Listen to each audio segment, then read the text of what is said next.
ดับภัยเชียงใหม่สืบสานเวลาผ่าน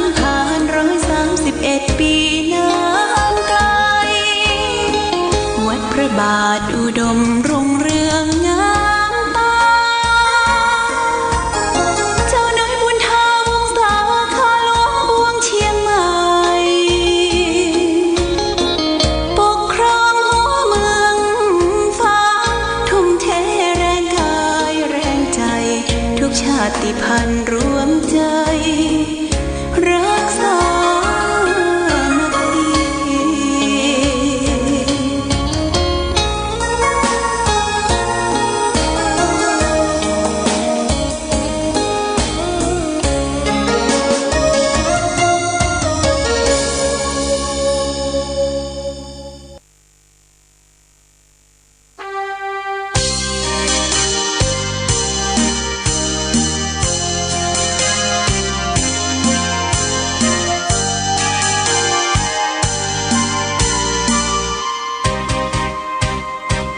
กำเนิดองค์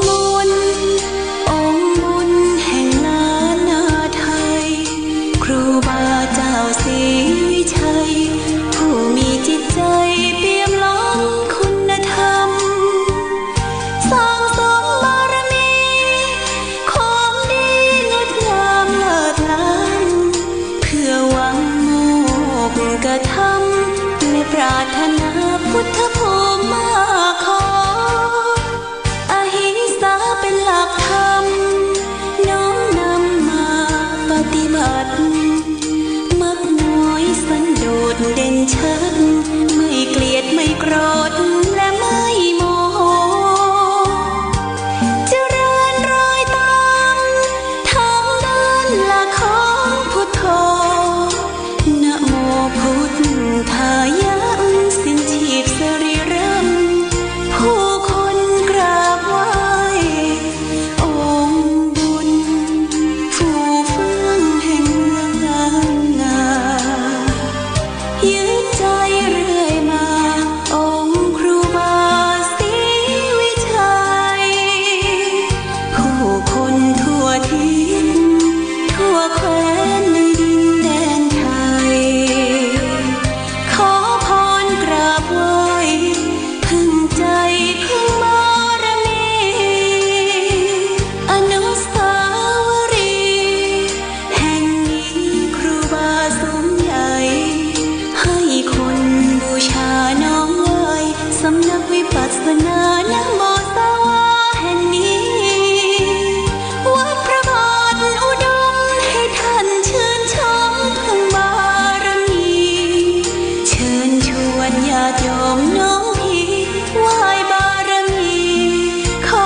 หนาวหนอหนาว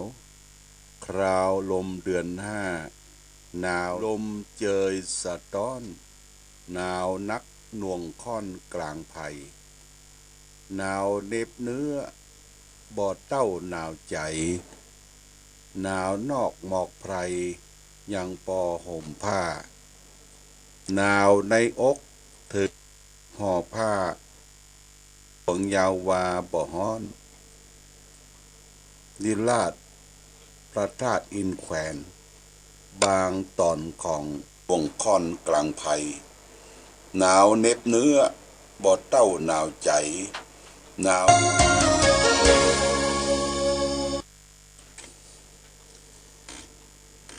เจริญสุขศรัทธาสาธุชนญาติโยมท่านพุทธบริษัททั้งหลายวันนี้รายการธรรมะประทีปส่องต่างก็ได้มาพบปะกับพ่อแม่พี่น้องศรัทธาสาธุชนญาติโยมแห่งครั้งหนึ่งวันนี้เป็นวันเสาร์ที่2 เดือนมกราคม2564อยู่ในช่วงของการสวัสดีปีใหม่เฉลิมฉลองในพ.ศ. 2564 โทษ63ผ่านพ้นไปบักกี่วันบักกี่ชั่วโมงนาทีที่ผ่านพ้นไปก็ญาติโยมการเฉลิมฉลองการอยู่ร่วมกันในปัจจุบันนี้เป็นเรื่องที่ยากพอสมควรเพราะว่าเกิดโรคระบาดด้วยโควิด -19 อย่างเฮาได้ยินข่าวทางภาคกลางโดยเฉพาะอย่างยิ่งทางที่สมุทรสาครเริ่มต้นจากการโรคระบาดเกิดจากการติดเชื้อในตลาดที่เปิ้นขายกุ้งขายสัตว์ทะเลก็มีแรงงานจากต่างชาติได้ไปทำงานที่หั่นก็เริ่มเผยแพร่เป็นระลอกที่2ท่านผู้ว่าราชการจังหวัดสมุทรสาครท่านได้ออกไปปฏิบัติงานโดยความบ่เกรงกลัวเนาะแล้วก็ไปเผลอตอนนี้ท่านติดโรคโควิดพร้อมด้วยภรรยากำลังรักษาอยู่ที่โรงพยาบาลสมุทรสาครพระบาทสมเด็จพระเจ้าอยู่หัวพระบรมราชินีรัชกาลที่10ก็ทรงโปรดให้เป็นคนไข้ของพระองค์ทรงตัวแทนราชเลขาได้นำดอกไม้ไปมอบเพื่อกำลังใจผู้ว่าราชการจังหวัดสมุทรสาครกับภรรยาและก็ทางส่วนกลางเปิ้นก็ประกาศว่าในเขตกรุงเทพมหานครเขตปริมณฑลใกล้เคียงเปิ้นฮือยับยั้งเรื่องการเปิดห้องอาหารสถานเริงรมย์ต่างๆสถานที่ชนวัวชนไก่ปิดไว้ก่อนนะปิดไว้ก่อนเปิ้นกำลังคัดกรองในเชิงลุกตรวจสัตว์ภาพหาเชื้อของโรฮิต19เรื่องโควิด -19 เนี่ยทั่วไปในญาติโยมใกล้ๆจังหวัดนครปฐมนนทบุรีสมุทรปราการกรุงเทพมหานครรอบๆปริมณฑลแต่รอบนอกต่างจังหวัดท่านก็ได้ประกาศให้เฮาก็เฝ้าระวังอยู่นะญาติโยมเฝ้าระวังอยู่บ่ฮือประมาทแต่ว่าการจะไปเริงรมสังสรรค์เฮงหาทะมักทึ่งเต้นกันนี้บ่ได้ละญาติโยมนะเพราะว่าบ่ฮู้ว่าภัยจะเป็นภัยเด้อบัดนี้นะมันกำลังแพร่ระบาดโดยเฉพาะต่างประเทศที่ประเทศสหรัฐอเมริกาเนี่ยมีคนติดเกือบจะ20 ล้านคนในเฉพาะประเทศมีคนตายไปล้านทั่วโลกเนี่ย1.8 แสนคนละญาติโยมคนตายจากโรค โคโรนาโควิด -19 เปิดกำลังเร่งหาวัคซีนที่จะเอามาฉีดป้องกันต่างประเทศอังกฤษประเทศอเมริกาฝรั่งเศสประเทศจีนเพื่อก็เร่งรีบหาวัคซีนป้องกันแต่เมืองไทยเราก็ยังมีวัคซีนเตื้อแต่เราก็ป้องกันด้วยตนเองโดยอาศัยหลักของพุทธศาสนาได้ไหว้พระสวดมนต์สวดโยโกห้องสืบจะตรงจะตาสาธยายมนต์ผ่านขึ้นวิทยุไปอย่างเมื่อคืนที่แล้วเนี่ยหลวงพ่อก็ได้นำธรรมะใจยะ7ประการแล้วก็สวดมนต์บทสำคัญรัตนสูตรแล้วก็บทสำคัญสืบชะตาอายุแล้วก็บทที่มันเคลี้ยวคลาดจากพยันตรายทั้งหลายทั้งปวงเจริญพุทธมนต์ผ่านวิทยุชุมชน 100.25 และเกาะเครือข่ายขึ้นสีขาวไปทั่วญาติโยมได้รับฟังเสียงตุเจ้าก็เอาได้ข่าวเอาพระพุทธรูปไปยองวิทยุได้ข่าวไปปันแล้วก็โยงมาหาน้ำมนต์ภาชนะทั้งอาบทั้งกินญาติโยมก็ได้รับน้ำมนต์ไปเอาไปประไพรพรมเพื่อมันเกี้ยวข้าจากพยันตรายทั้งหลายทั้งปวงที่มันจะเข้ามาหามันก็เกี้ยวคาดปัดไปกับลมไหลไปกับน้ำไม่ไปกับไฟเนี่ยญาติโยมเด้อโควิด -19 นี่เฮาบ่ต้องการมันมาให้มันไปจากบ้านเฮาเมืองเฮาเป็นบ้านพุทธเมืองพุทธมีคาถาของพระพุทธเจ้าอยู่ทุกวัดวาอารามเนี่ยนี่แจ้งให้ญาติโยมทั้งหลายรับทราบวันนี้ทางสำนักปฏิบัติธรรมประจำวันเสาร์เฮางดเว้นปฏิบัติธรรม1 วันเพื่อจะได้เตรียมสถานที่จะทำการเจริญพระพุทธมนต์สืบชะตาหลวงในวันพรุ่งนี้การสืบชะตาหลวงก็เป็นประเพณีที่ทำทุกปีเมื่อขึ้นปีใหม่แต่ปีนี้เขาก็ระมัดระวังเอาบันไดนั่งใกล้กันแล้วก็ป้องกันมีแนตมีตาข่ายมีเจียวล้างมือแล้วก็ทำสำรับกับเข้ากล่องมอบหมายให้ญาติโยมนะวันพรุ่งนี้นะฉะนั้นจะต้องมาร่วมกันวันพรุ่งนี้วันนี้ก็มีแม่ออกคนหนึ่งหล่นมาว่าเฮาหยุดก่อนวันเสาร์วันเนี้ยไม่ได้จัดในการที่จะปฏิบัติธรรมประจำวันเสาร์เลื่อนไปเป็นวันพุธมาร่วมไหว้พระสวดมนต์แล้วก็สืบชะตาหลวงแล้วก็มารับอาหารโรงทานจากวัดพระบาทอุดมได้นิมนต์ทุกเจ้าพระสงฆ์จำนวน21 รูปมาเจริญพุทธมนต์แล้วก็มีเจ้าภาพเจ้าศรัทธาที่ได้ร่วมเป็นเจ้าภาพสังฆยทานนะญาติโยมนะสังฆยทานมีพ่อหมออินทรแม่จงดีชุด501ชุดแม่นิพามุนเทียน1ชุดแม่บัวพัดกุลัน1ชุดแม่หลวงศรีดาจันทวี1ชุดแม่สมควรดงดำชุด1,001ชุดแม่เขียวเจริญทรัพย์ไผ่ล้อม1ชุดแม่ขันแก้วปันหมอก1ชุดแม่แสงวันปันหมอก1ชุดป้อ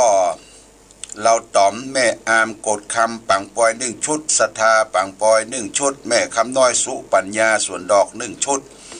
แม่ตาชัยวงศ์ส่วนดอก1ชุดแม่จันสีหมอกต้นหนุน1ชุดพ่อสิงคำแม่เกียรติสุทธศินาสั่ง1ปัน1ชุดนายประนพสุทธศินาสั่ง1ปัน1ชุดนางสายใจหันตระกูลสัน1ปัน1ชุดแม่จันทารึงสุวรรณ1ชุด500 บาท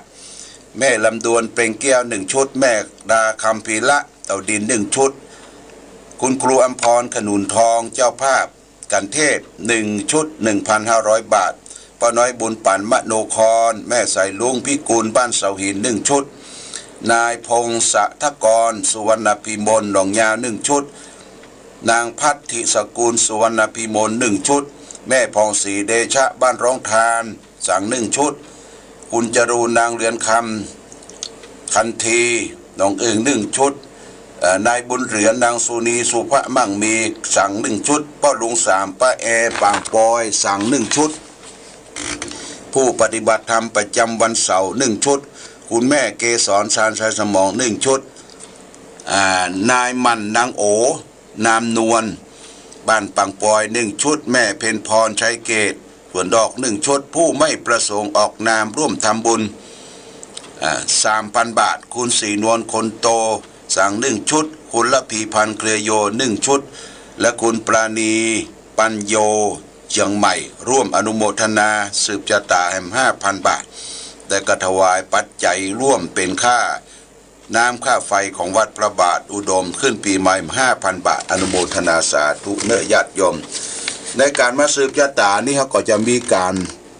คือปูจาเตียนนะญาติโยมเนี่ยเตียนหลวงพ่อได้เตรียมไว้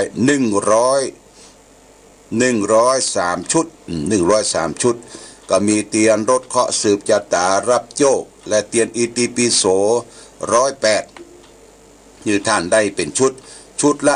108 บาทเนื้อญาติโยมเป็นราคาปูจาราคาปูจาเตียนทุกเล่มทุกชุดนั้นก็จะได้เอามาเสกซ้อมย้อมยศก่อนเพื่อเป็นสิริเป็นมงคลแก่ญาติโยมก็มาจองได้เนอะมาถามมาจองได้จดชื่อได้ที่เนนแบงเนนแบงเนนนี้ได้จดรายชื่อมาจองได้วันนี้หลวงพ่อก็เดี๋ยวก็จะไปทำบุญบ้านใหม่ที่วัดสันเวียงบุญสันปะค่าเสร็จแล้วก็จะได้เลยไปทำบุญเปิดงานปอยหลวงทำบุญสุนทานที่วัดศรีมงคลก็จะปิกมาตอนบ่ายเนื้อญาติโยมถ้าจะมาจองเตียนมารับเป็นเจ้าภาพเตียนนี่ก็เป็นเจ้าของเฮานี่ก็มาติดต่อที่เนนเด้อที่เนนจะอยู่ที่ปืนอาคารของครูบาเจ้าศรีวิจัยคอยรองรับศรัทธาญาติโยมวันนี้ตอนบ่ายนี่เราก็จะได้จัดสถานที่ละโยงได้ดงฝ้ายกลางเต็นท์นี่เราจะอยู่ตั้งลุ่มพ่องเอานั่งเก้าอี้เนื้อสืบชะตาญาติโยมปีนี้อันนี้ก็แจ้งให้ญาติโยมท่านสาธุชนทั้งหลายรับทราบเอาละวันนี้ก็คงจะมาทักทาปราศัยกันก่อนอื่นก็ต้องขออนุโมทนากับคุณแม่ผุดสดีจิรคุปตวานีเปิ้นมาทำบุญก็ถวายปัจจัยเป็นค่าไฟฟ้าวิทยุ200 บาทคุณแม่ผุดสดีจิรคุปว่าปีใหม่เนี่ยจะถวายเดือนละ200 บาทบำรุงสถานีและก็นั้นโมทนากับป้ออาจารย์นานแดงแม่อำพันธ์คำมาบ้านสันตุนดูฝางก็ร่วมทำบุญแห่ง200 บาทอนุโมทนาเป็นค่าไฟฟ้าสถานีแล้วก็มีป้ออ้ายแม่บุญชิเรือนแก้วปุ้นบ้านไร่บนดอยหล่ออันนี้1,000 บาท100 บาทโมทนาสาธุเราวันนี้จากการขออำนวยอวยใจญาติโยมได้พูกนี้ก็มาพบกันในงานสืบโหราชะตาขึ้นปีใหม่เฮามาก็ได้เตรียมตั๋วคัดกรองกันอย่างเต็มที่เตรียมผ้าเน็ตฟิตตะข่ายและญาติโยมก็จะได้แจกจ่ายเข้ากล่องคนละกล่องและก็ปฏิทินพื้นเมืองมอบเป็นของควร